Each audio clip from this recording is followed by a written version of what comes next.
डाकुओं की दिलचस्प बातें। डाकू का मीडिया पे बयान। डाकू का कहना था, ऊपर से ड्रोन दादा आ गया। ड्रोन से हम डर गए।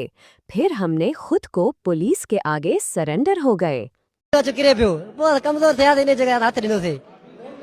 ड्रोन असांखे भाड़ी करे पियो भाउ हूअं असां ॾाढा हुयासीं भॼूं पिया लिकूं पिया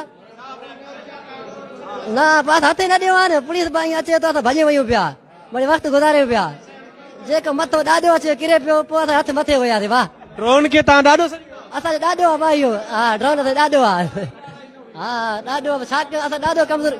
नालो बरकत जी सर जी पुलिस ॾोहारी करे छॾियो असां ॾोह न कंदा हुयासीं हा हाणे साहिबु चयो आहे अलीगुल साहिबु वठी आयो आहे यासिर जतोई वठी आयो आहे अची पेश थियो अलीगुल साहिबु जे अची पेश थियो बसि जी सर हाज़िर थियासीं बसि सिलेंडर सही आहे भाउ हुते त असां झंगल गुज़ारे हुयासीं तॾहिं ॿेले में पिया हुआसीं हाणे हिते सही आहे मुस्लमान थियासीं जेल में अची वियासीं असांखे कम त ॾाढो मथो कयो आहे बंब असांखे साह कढे पियो इन जे करे असां हथ मथे करे स्लीड थियासीं सही आहे